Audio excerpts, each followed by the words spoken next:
is the man within. This man within is Jesus Christ, the image of God, called in Scripture the Son of God. Now, unless this Christ within us is raised to ever higher and higher levels, then God cannot fulfill His purpose. Now, listen to these words carefully. From A Little Boy Lost by William Blake. He said, "Not loves another as itself, nor venerates another self, nor is it possible to thought a greater than itself to know. And Father, how can I love you or any of my brothers more? I love you like a little bird that picks up crumbs around the door."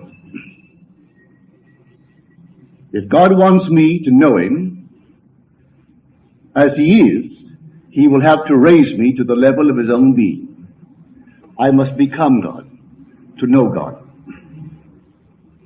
If He would have me venerate Him, He has to raise me to the level of Himself. If He would have me love Him, then He will have to bring me up to the level of God. And we are told God is love. So I could not possibly know God, love God, venerate God, unless I am God. If He leaves me as I am, like the little bird around the door, well, that's the only love I can show for God. That's the only respect I can have for Him.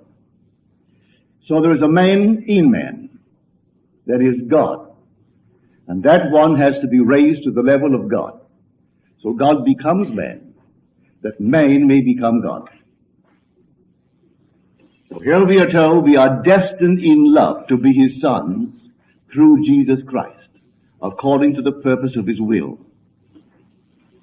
So the office of Christ in the Gospels is that men may become the sons of God through grace, by union with Him who is the Son of God by nature.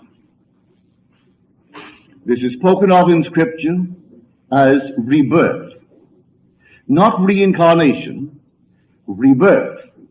A higher level and a still higher level. And here we have the discussion taking place in the 3rd chapter of the book of John. It's introduced out of the nowhere. Nothing leads up to it. He certainly turns to a member of the Sanhedrin, the highest body in the Hebrew world. And he said to him, "You must be born again."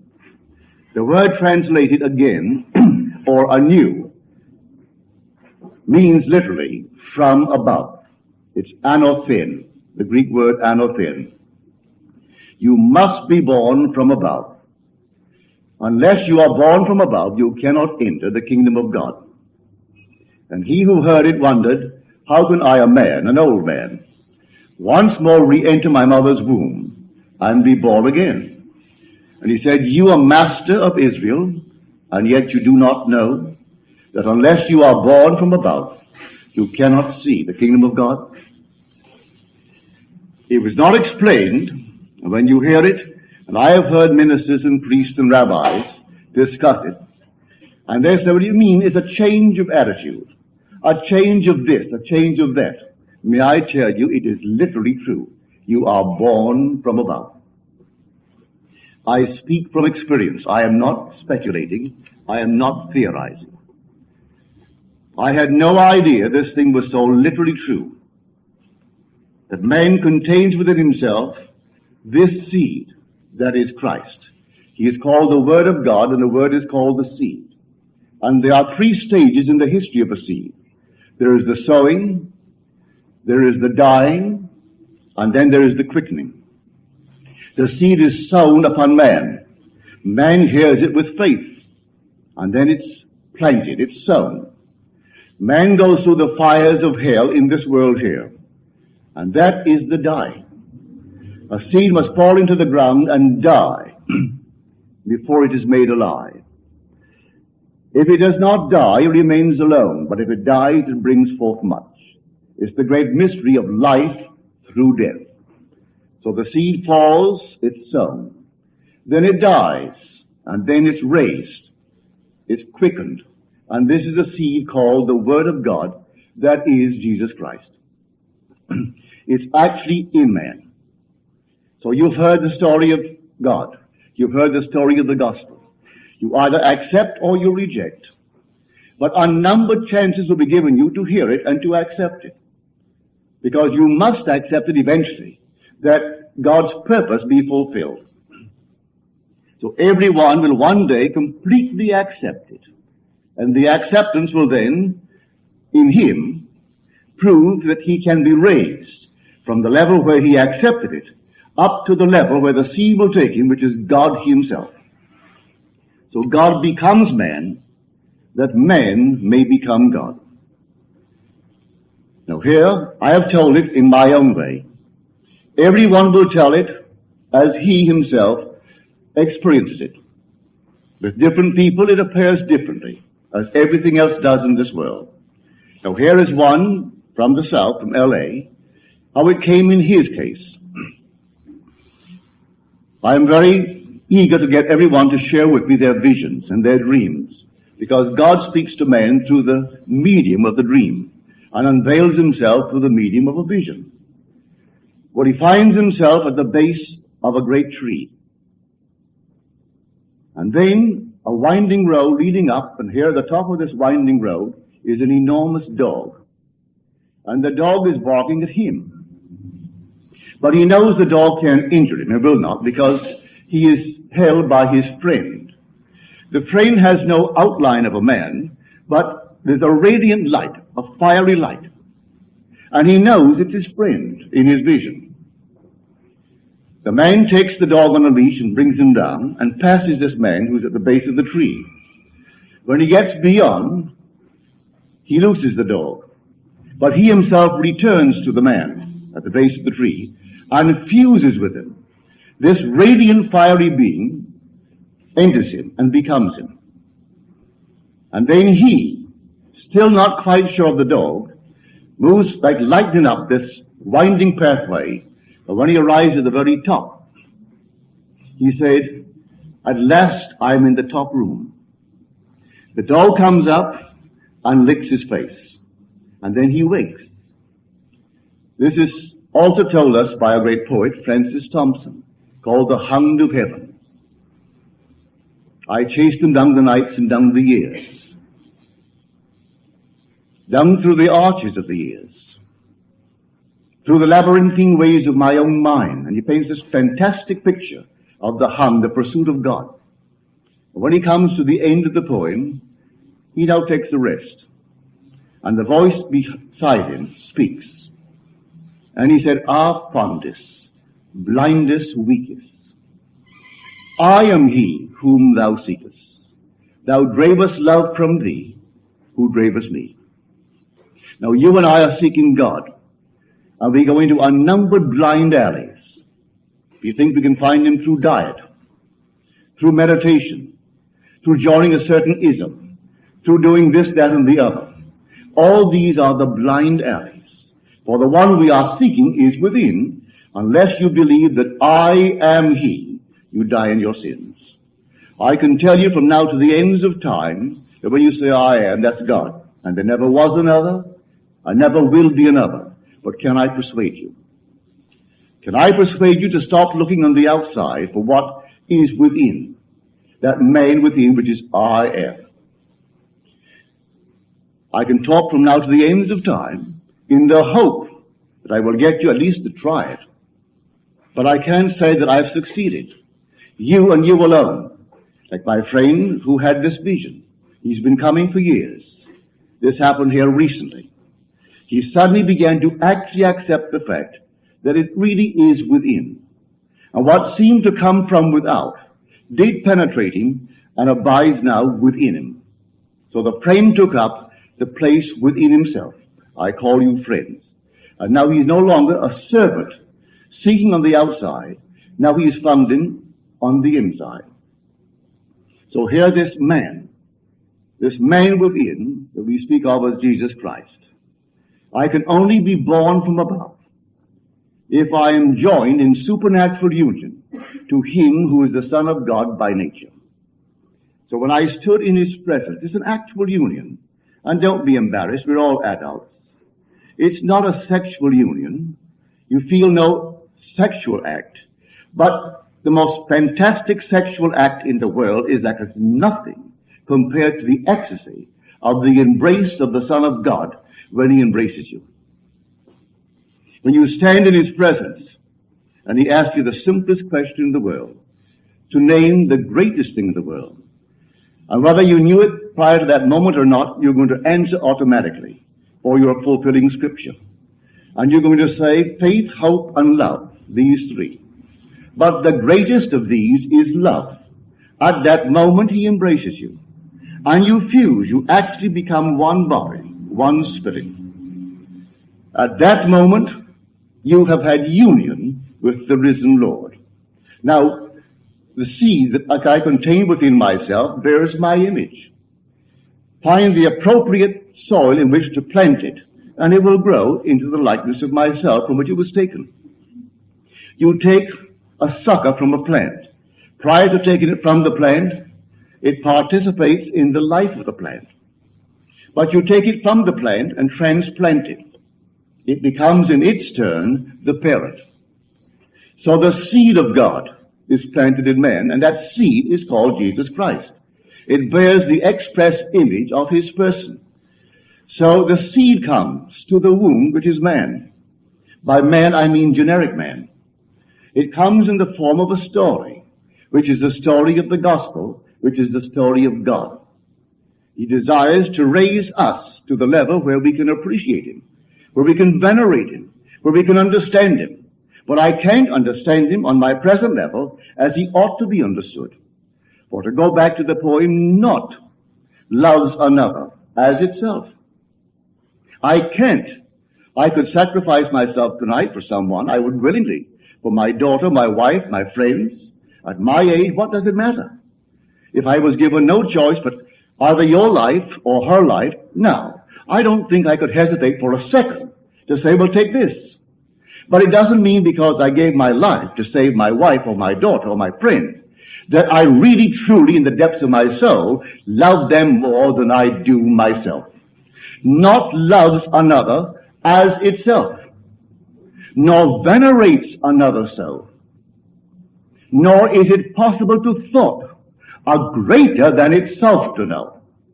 And Father, how can I love you or any of my brothers more? How can I? I love you like the little bird that picks up crumbs around the door. You want me to venerate you? Well, then raise me. You want me to really understand you and know you? Well, then raise me to the level of your own being.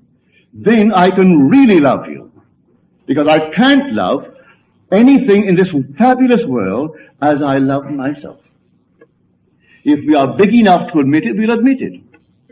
If you say, oh no, I love God more than I love myself, then define him for me. And you'll give me some monstrous things I know full well you couldn't possibly love. You're going to paint something that is not God at all. For God reveals himself to man, within man, as his own wonderful I amness. Go and tell them, I am has sent me unto you. That's my name forever. And by this name I shall be known throughout all generations. Well, have you found him truly as I am? I tell you, the day will come, you will find him just as I am. And his Son will stand before you and call you Father. When the Son calls you Father, and you know the truth of this relationship, then you have found God. So there is no other God.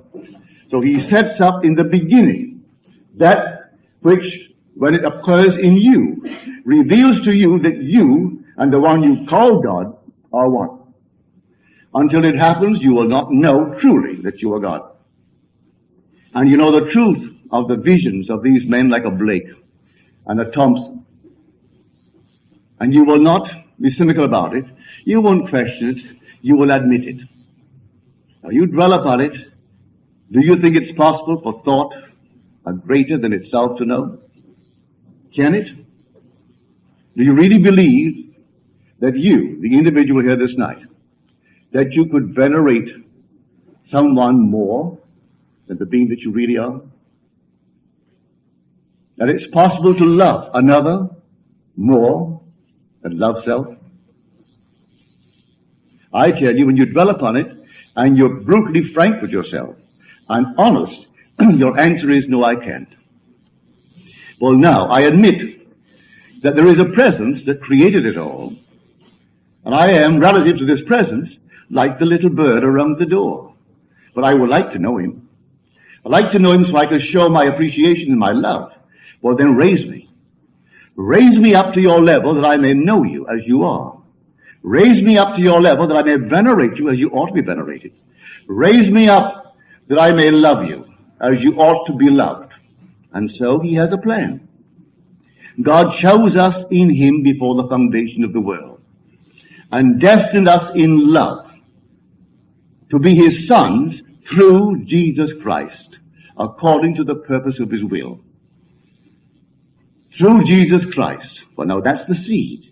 He tells us that this is the Word of God, and the Word is the seed. And the seed is planted on man.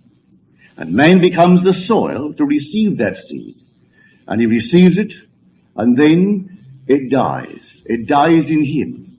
He walks the earth wondering, where is the one that I'm supposed to find? And suddenly it erupts within him. And that moment of eruption, no one knows when it's going to happen. It's like a woman taken at the very last moment. She doesn't know it. And suddenly she gives birth. And man is then born from above. From that moment on, you see everything differently. You see God in an entirely different light. No longer on the outside. You found him, and you found him within.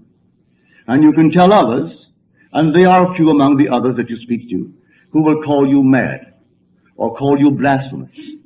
It doesn't really matter to you. You only hope they will accept it. They may turn from you and say, he's the most arrogant person I've ever met. It's perfectly all right, because when you have the experience, you know in your heart that they're going to have it too. And when they have it, you will be far removed from them in time and in space. But eventually, you will meet. There'll be no bragging, no boasting, because you preceded them into the kingdom. Because in the kingdom, then, all are equal. So when they come as brothers. And then you will know the words, nor love a brother more. When he comes, because he's had the same experience and he's found God, and he's found himself in finding God, and you found yourself in finding God, then you are one. Then you know the words of John. And I dwell in them, and they dwell in me. And we are one, Father, as you and I are one. And may they know that they have sent me, and love them as thou lovest me. Only one. So here, this man within, you actually feel him, and you find him. Although you're clothed thereafter in the same garment of flesh, and you answer to the name that all know you by, so they call you John, and you respond. But you know in your heart of hearts who you really are. But in the world of Caesar, you bear a name, and the name is John, or the name is Mary, or any other name. And to that name you respond. But within yourself, having had the experience, you know who you are. And to those who come to you, you also know that they couldn't possibly come unless the Father within you called them. And so you're calling one after one after one, because they're all beginning to wake when they're coming to you. For if you have awakened, then those who you are calling are on the verge of waking. So I can say in my number down in L.A. that dozens and dozens are having the experience of the birth from above. They're there every Monday and Friday are my 2 nights. And in that audience, dozens are having it. But they have it differently, as they have everything else differently. We all are unique in this world, so the birth is the same. But when it takes place, the symbolism alters somewhat. The imagery changes somewhat. But it's all towards the awakening and the unfolding of the God within us. So when we are told Christ in you is the hope of glory, it's an actual fact when I speak of Christ in you as the hope of glory. Now, in Scripture, when I tell ministers and rabbis and priests this story, they look at me as though, what on earth did you ever study? Where is your theology? Did you go to any college to study it? For I never heard that in school when I studied theology. But I said, as far as I am concerned, it is not something I studied in a book. I never heard it from a man, never read it in a book. It came by revelation. If it doesn't fit what you heard, I would ask you to consider it anyway, because you have heard it from a man. How do you know what you heard from man? It was revelation. Could it not be the traditions of men, where men sat down to conceive and compose what they consider a workable philosophy of life? And this they considered the right thing. And then they gave it out as vision, when it isn't vision at all. I am telling you what I have actually had by revelation.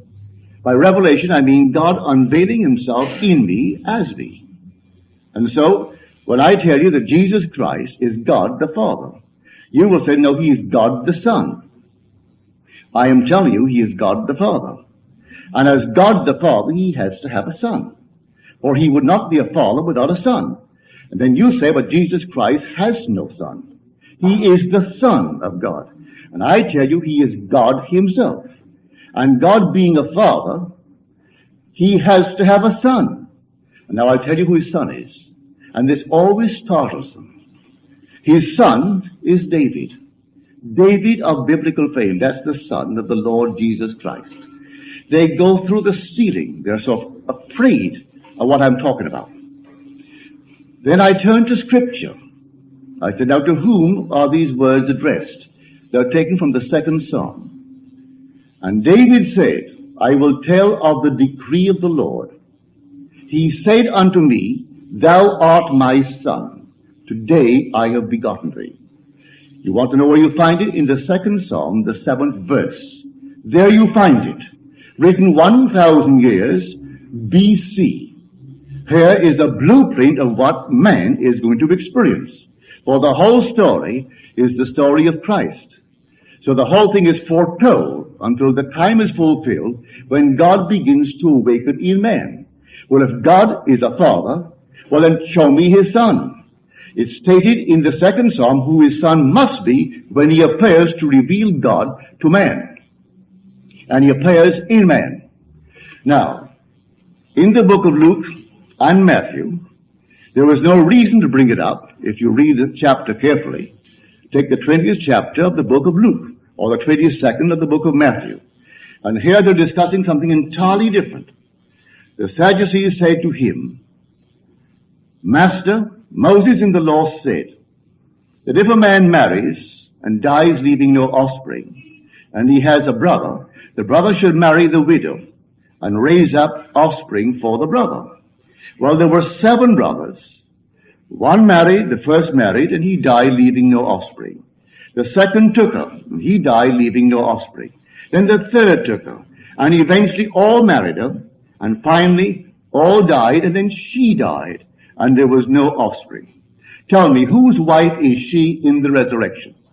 Now the question was asked by the Sadducees. We are told the Sadducees were of the ancient world what the modern agnostic or atheist or the extreme scientist who is looking for tangible proof of the existence of God or something in man that could survive cremation. You cremate the body and you see it turn to dust. What on earth could survive that? So the mind who entertains that thought is called the Sadducee in Scripture. Not believing in the resurrection, he asked the question. And this is the answer. The sons of this age marry, and they are given in marriage. But those who are accounted worthy to attain to that age and to the resurrection from the dead, they neither marry nor are they given in marriage, for they can die no more. They are now sons of the resurrection, therefore sons of God. implying until that takes place in man, man as he appears to die isn't really dead. He is restored to life to continue the journey, and he dies again, restored, continues the journey, and he dies again. Not reincarnation, not what the world talks about reincarnation, but simply restoration, continuing in a body just like this, just as before, in a world terrestrial just like this, aging just as we do here, making our departure from that world as we do here. But that world is part of this world. He only speaks of two ages. So my world here does not terminate at the point where my senses cease to register it. So I meet someone, and this very moment they drop dead.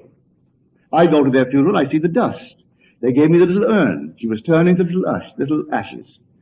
But I can't touch her now. I can't talk to her. I can't see her. But that world does not end. It doesn't terminate at that point in time where my senses cease to register it. She is restored in a body just as before. New, not a baby, but new, young. Not a thing missing. It's unaccountably new. She continues the journey, and she marries, as she did here. And she lives the life there as she lived it here. And she matures and grows old, and she dies there as she died here, to find herself restored once more, to continue the journey just as before. No loss of identity. Then comes this moment in time where man is born from above. As he's born from above, he goes through a series of events leading up to the discovery of the fatherhood of God, which is himself. Then he departs this age forever. He no longer is restored to life. When men call him dead, he has entered the kingdom of God. And his body is not the body of flesh and blood, for it cannot enter the kingdom of God. That body is the body of glory, his immortal body that cannot die. Everyone has that body awaiting the discovery of the fatherhood of God, and he discovers it within himself when God's Son calls him Father. Now, after the discussion with the Sadducees, he brings up a point, and it's not at all related to the chapter, either the 22nd of Matthew or the 20th of Luke, where you find the story. After he answers the Sadducees, he then asks the question, what think ye of the Christ? Whose son is he? For tradition had it that he was the son of David. So they answered, the son of David. Then he comes back, he said, then why then did David in the Spirit call him Lord? If David thus calls him my Lord, how can he be David's son? So he discounts the fact that he is David's son. He doesn't tell them. But he does tell them, David called him my Lord. Well, the ancient son always spoke of his father as my Lord. Always referred to his father as my Lord. So he's telling you in his own wonderful mystical way who David is relative to him. David is his son. That he set up in the beginning, in that second psalm, David calls him father. The 89th psalm, he makes the statement, I have found David, and he has cried unto me, thou art my son, my God, and the rock of my salvation. Now these are mysteries, but the mysteries of Scripture are not matters to be kept secret. They are truths that are mysterious in character. So when you read it and you take it as secular history, you'll never get the point. Read it carefully, dwell upon it, and try to understand what is he trying to get at in this point. But he's trying to reveal who he is. He tells now in the book of John, when someone said to him, Philip said to him, Master, or that he calls him Lord, he said, show us the Father, and we will be satisfied. He said, I have been so long with you, and yet you do not know me, Philip? He who has seen me has seen the Father. How then can you say, show us the Father? He tells you he's the Father. In spite of that, after 2,000 years of theology, which is not really theology in the true sense of the word, which is the knowledge of God, is what the word would imply, it is nothing more than the traditions of men. Man has a certain set concepts of what God ought to have done, and he teaches it as theology, ordaining people where it's not based upon the truth of Scripture. Some lady came to me once, it's about 6 weeks ago, At the end of the meeting, she came forward. She said, I will take your theories under consideration. I said, well, thank you very much. Then she said to me, you know, I am an ordained minister. I said, well, that's very nice. She said, are you ordained? I said, not by man, no. Undoubtedly, you were ordained by a man, weren't you? She said, by a minister. I said, well, he's a man? Oh, yes. Well, then he was a man. And you call him a minister. Well, all right, he was a minister, and he's a man. Let me tell you, they are not theories. You say you're going to take my theories under consideration. I speak from experience. I am not speculating. I am not theorizing. I am telling you what I know from experience. And that which a man knows from experience, he knows more thoroughly than he knows anything else in this world, or than he can know that same thing in any other way. Now, you heard me tonight, and you call it a theory. You can't deny that you heard it, therefore you can say, well, I know what he said. But you know it as hearsay. You don't know it from experience. The day will come, you will know what I'm saying to be true, because you will know it from experience. Until you have experienced it, it is still only to you theory. Something that someone said, and it's hearsay. So you're going to go home and take it under consideration. Well, you go and take it under consideration. And one day, in God's infinite mercy, He will unveil Himself within you, and you will find that you, in spite of your present sex, you will be God the Father. And it will not embarrass you, although you now wear the garment of a woman, to find that you are really the eternal man. And that eternal man is God. God is man. I'm telling you, I know that from experience. You stand in the presence of infinite love, and it's man. He wants me to know Him? All right. Raise me as that same man. Don't leave me on the level of the bird, where I can only see you through the eyes of the bird, and be satisfied with the crumbs, not knowing that you throw the crumbs out, that you were great to even get the crumbs. I eat the crumbs. I'm not even grateful for them. I take them because there they are. And you gave me the appetite and the longing to eat them, so I eat them. But I do not know where they came from, and I'm not concerned. I'm a bird. So we go into the field, and we reap our harvest, and we don't even know how it came into being. We say we planted a little corn, and we have an ear of corn. We do not know the mystery behind the growth of the corn. And so I cannot know it until He raises me to His level who grew the corn.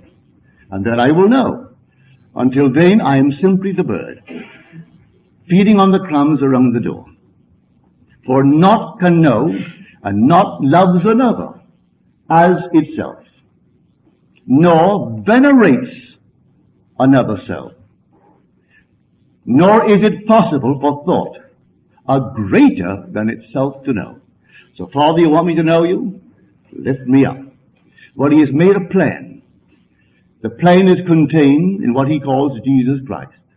He has made known unto me the purpose, His purpose, which He set forth in Christ as a plan for the fullness of time. Well, if Christ is in us, well, then the plan is in us. For He said He set forth the plan in Christ for the fullness of time. So when that time comes, then it erupts, and the shell is broken, and all that is contained in the plan comes forward in a first-person present tense experience. And then we know who we are. Then it doesn't matter after that when we depart this life. Whether we go this moment or 10 years from now, it doesn't really matter. We feel like Paul. I wish I could, moment after moment, depart, said he. I desire to depart and be with Christ. That's far, far better. But for your sakes, it is better that I remain and tell you of the Word of God. But he desires to depart. Having fulfilled Scripture, what else can you do? There's not a thing in this world for man to do but to fulfill Scripture. Not to build on the sand of time, for all things vanish, but to fulfill Scripture. So when Scripture is fulfilled in man, he has not a thing left but to tell it. And he will find those who are eager to hear it, those who will turn a deaf ear to it, but it doesn't really matter. In the fullness of time, those who shall turn their backs upon it will eagerly seek it, and then it will come. Someone else will carry on, and they will plant the seed, and they will pick it up. So here this man within is the same man spoken of in Scripture that carries the plan of God, the pattern. And that is Christ Jesus. Christ in us is the hope of glory. And so he contains the pattern. He is the pattern man. So Paul, in his letter to Timothy, he said, hold fast the pattern of the true words which you heard from me. For he told the story as he himself experienced it, as he stated in Galatians, and said, if any man changes one word of it, let him be accursed. For this is not something I composed, this is something that came through the revelation of Jesus Christ. I didn't hear it from a man, I wasn't taught it by a man, it came through the revelation of Jesus Christ. So I am telling you who you really are. You are God, keyed low to the level of the bird, feeding on crumbs. But within you is a pattern. And that pattern is contained in the seed of God, and that seed is Jesus Christ. That it is much the seed of God, in the true sense of the word, as my sperm contains my image. And finding the proper womb in which to place it, my image will come out and be projected on the screen of space. So God found in us the proper womb, and he buried, through Jesus Christ, his pattern. So I say it is his purpose, his office, to actually turn men into sons of God by grace, through union with him who is the Son of God by nature. So here is the perfect seed of God called Jesus Christ. Buried in me, it sort of takes a graft, and like the little sucker of the plant, although it lives upon the tree until detached and partakes of the life of the tree, when once detached and transplanted, it becomes in its turn the parent. So he takes his seed and transplants it, engrafts it into man. And then that transplant, then in its good time, becomes the parent. And the parent is God the Father, and therefore the same Son that called him Father must call me Father. And then I will know that I am he, and there is no other way of knowing it. No one knows who the Father is but the Son. And no one knows who the Son is but the Father. So if no one in this world knows who the Son is but the Father, well then, show me my Son. Show me my Father. And when he comes, I'm he. So the Old Testament ends upon the note, if a son honors his father, and I am a father, where is my honor? If a son honors his father, and I am a father, where is my honor? In other words, where is my son? You'll read that in the first chapter of the last book of the Old Testament, the book of Malachi. Where is my son? Now you turn over the pages, and the New Testament gives the answer. Oh, here is the Son, and he comes. But the whole book was a seal book, completely sealed, and no one knew how to break the seal. For it's broken from within, it's not broken from without. So this being of whom I speak, which is the being that you have heard time and time again as something external to yourself, is really the seed of God, the sperm of God, planted in you. And therefore, if Mary carries the sperm of God to bear this heavenly creature, then you must be Mary. For you're carrying the sperm of God. And so in this very body, I don't mean this body of flesh and blood, but in that something within, I bear and have borne the Son of God. He came out and stood before me and called me Father. Now let us go into the silence.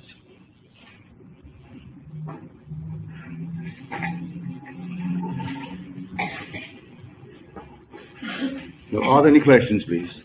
First of all, let me repeat what I said earlier. A lady asked for a copy of that passage from Habakkuk, which I copied and left with my wife at the door 2 nights ago, but it hasn't been picked up. If you're here tonight, you asked me to copy it for you, and I did.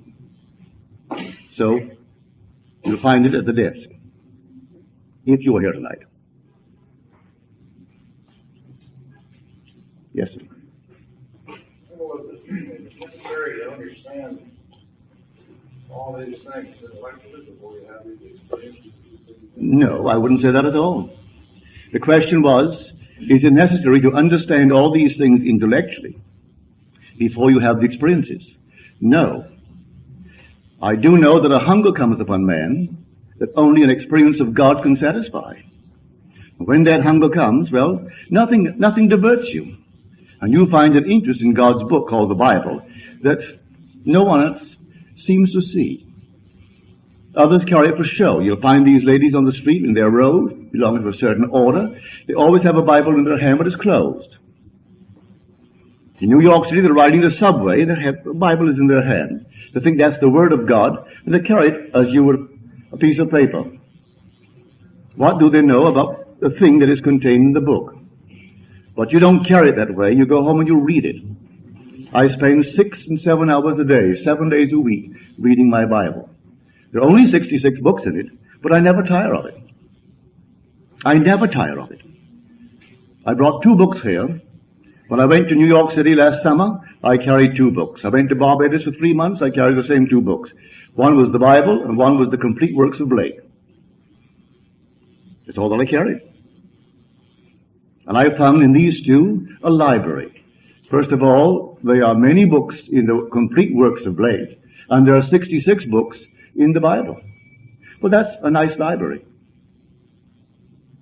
But you don't have to know it intellectually. It just happens. It comes. And when it breaks upon you, the whole vast world could rise in opposition, and it makes no difference to you whatsoever. None. You know what has happened, and you can't undo it. And you also know that all the world could not undo what God has done in you. And you have assurance. So it doesn't really matter what argument they give you. They can't undo, not in eternity, what God has done in you.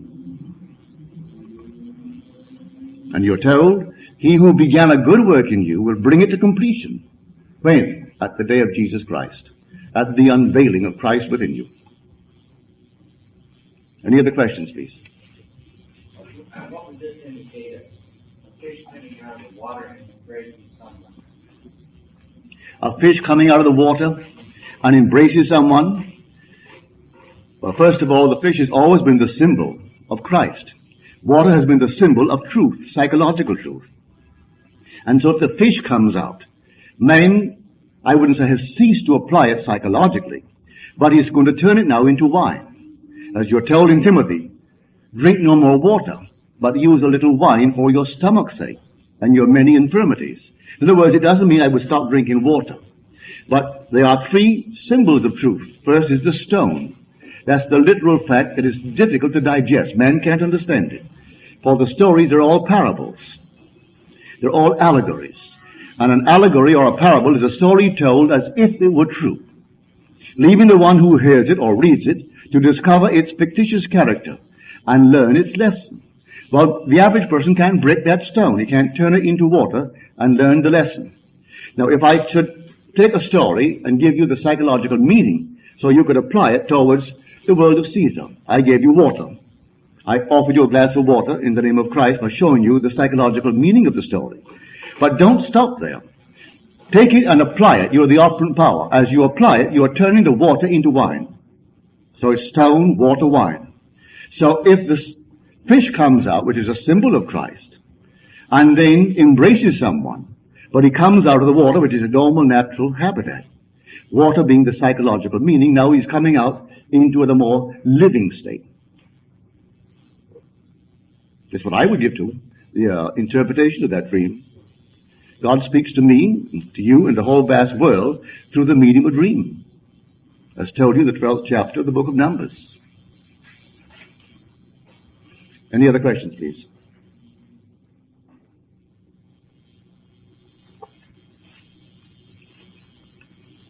We have lots of time. Yes, ma'am. What would be the symbolism of the snakes they were chasing? A what? Snakes. I'm reading that 2 snakes were chasing me. They barked almost like a little dog, and then they started chasing me. I'm waiting like the lights up. The lady dreamt that snakes were chasing her. I know that man has a strange concept and feeling towards snakes. And it goes back to the story in the 3rd chapter of Genesis, where the snake, the wisest of all God's creatures, deceived woman into believing she would not die. That's the story it's told. For the serpent said to her, did God say to you that you would die? And she said, yes, if I ate of a certain tree, the fruit of a certain tree. And he said, well, God knows you would not really die, not surely die. See, the snake did not deceive her at all. Because if you read the story carefully, you will find that this is said, and God said, the man has become like one of us, knowing good and evil. So he did not deceive her. He said you'll become as the gods, knowing good and evil, if you did it. And so the snake is not really what the world has believed it to be, as you're told in the 3rd of John. And as Moses lifted up the serpent in the wilderness, so must the Son of Man be lifted up. So he identifies himself with the serpent, for he calls himself the Son of Man. And he must be lifted up in the same way that the serpent was lifted up in the wilderness. And that's an actual, literal fact. It's the symbol of the Son of Man. But the Son of Man, on a certain level, scares man. If you thought this very moment that your every thought, your every emotion was exposed to the eye of God, you'd be scared to death. You wouldn't know how to live. But knowing that he can't see you, or thinking that he can't see you, you could entertain all the unlovely thoughts of the world, thinking that I'm hidden out from the eye of God. But if you actually knew that you're not hidden at all, you're completely exposed, your every thought, your every mood, to the eye of God. So man wants a shelter from God. So he runs from the serpent. But in the end, you will find that's the perfect symbol of the Son of Man.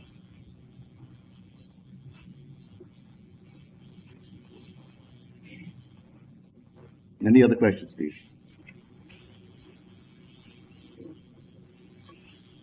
Is there any special significance to having 7 brothers who married the widow? Is there any special significance of 7 brothers who married the widow? 7.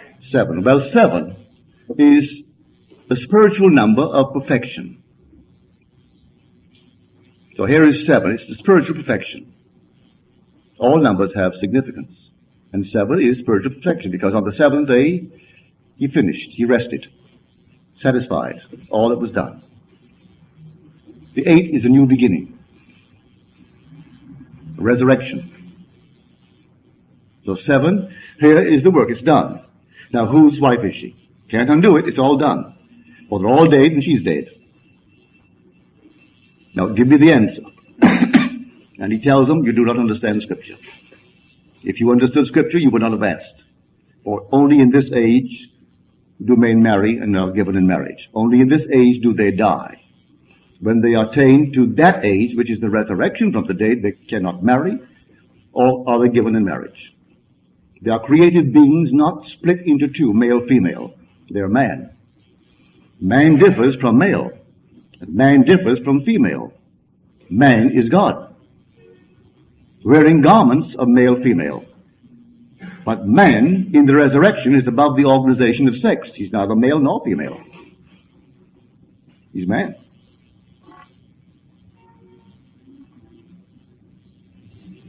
Yes, ma'am. What are the many unaware, unthinking, and concerning people in the world who aren't speaking, but apparently the answer is speaking here? What's the fate for them? The question is, what of the unnumbered crowds in the world who are not seeking what we here are seeking? Well, first of all, until the hunger is upon them, they cannot really seek it. No man comes unto me except my Father calls him. And when my Father calls him, I will not cast him away. Now, you're told in the book of Amos, I will send a hunger, a famine upon the land.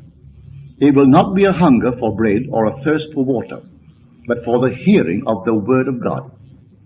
And when that hunger is upon you, not a thing in this world can satisfy that hunger, but an experience of God.